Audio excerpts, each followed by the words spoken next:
Hello and welcome back. I'm your darling little narrator, and in this episode, I'm going to take you down the classic trail. And I hope you enjoy it. But before we can even begin, I've got to do a little bit of housekeeping. And what that means is I want to invite you, if you've not already subscribed to this channel, to subscribe. And while you're there, go ahead and click that bell.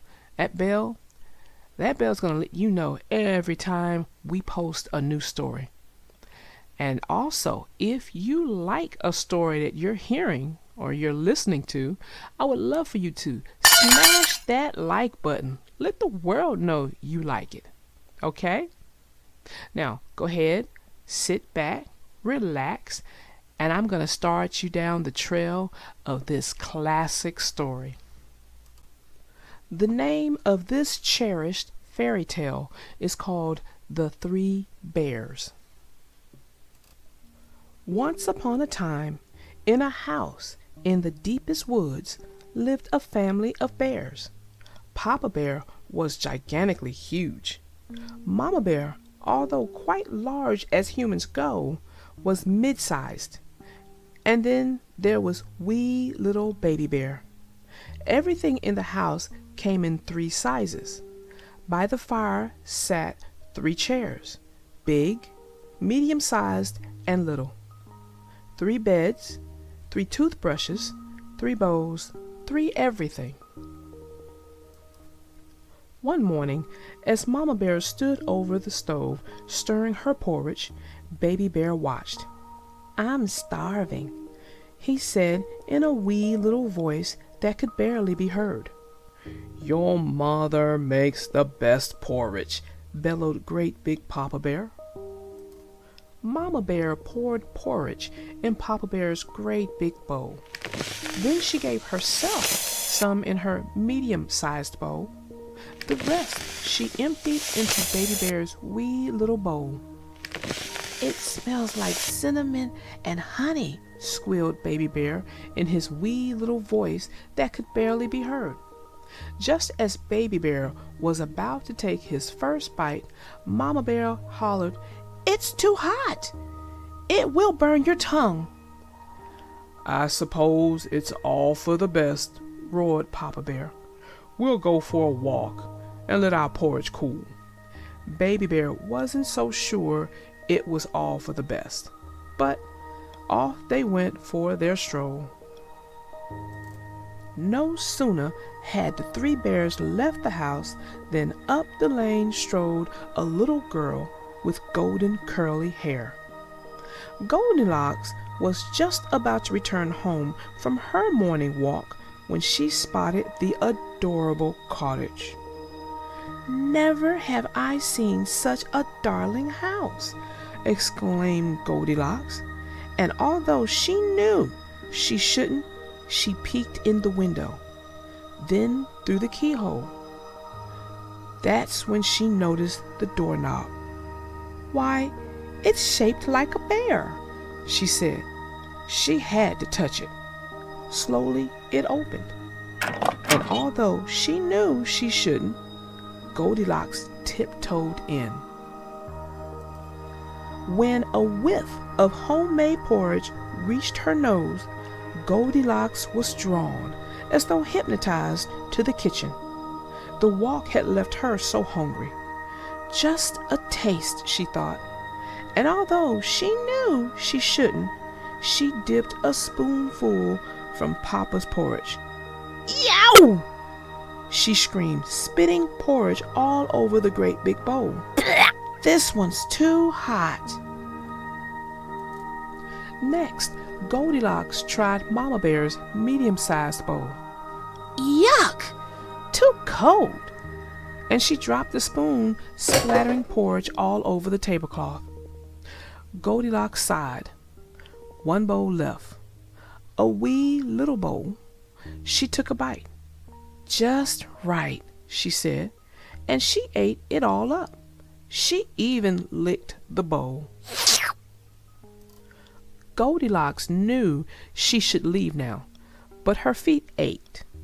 So she pushed through to the living room and ran smack into Papa Bear's great big chair. Goldilocks climbed up into the great big chair. "This chair's too hard," she announced. Next, she tried the medium-sized chair. "This chair's too soft," she grumbled. Only one chair left, a wee little chair. Goldilocks plopped down. "This one's just right," she shouted. She was so excited she jumped up and down in it. The chair creaked and squeaked and crashed to the floor in pieces. All that exercise and porridge had made Goldilocks sleepy. And although she knew by the curls on her head she shouldn't, she climbed upstairs. There she found the biggest bed she'd ever seen. Why, the pillow alone was bigger than her bed. Goldilocks climbed up. "This one's too downhill." Next, she tried the mid-sized bed. "This one's too uphill." Goldilocks felt she was standing on her golden curls. At last, Goldilocks tried Baby Bear's wee little bed. The last thing she remembered thinking was, "This one's just right." "Well, that should do it," said Mama Bear, as the three bears returned from their walk. Papa Bear's eyes grew great big as he spotted porridge splashed all over his bowl. "Someone's been eating my porridge," thundered Papa Bear in his great big voice that made the dishes shake in their cupboards. Mama Bear felt the soiled tablecloth around her bowl.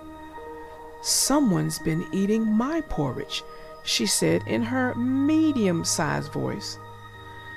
"Someone's been eating my porridge," squeaked Baby Bear in his wee little voice that could barely be heard. "And they've eaten it all gone." "I suppose it's all for the best," said Mama Bear. "We can stand to lose a few pounds." So the three bears lumbered to the living room.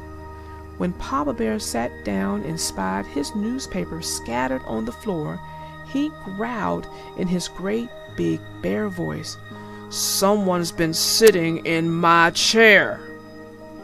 "Someone's been sitting in my chair," said Mama Bear in her medium-sized voice. "Someone's been sitting in my chair," cried Baby Bear in his wee little voice that could barely be heard. "And they've broken it all to pieces." "Papa Bear will make you a new chair," said Mama Bear, "so perhaps it's all for the best." Baby Bear wasn't so sure. The three bears barreled upstairs. Papa saw his pillows on the floor.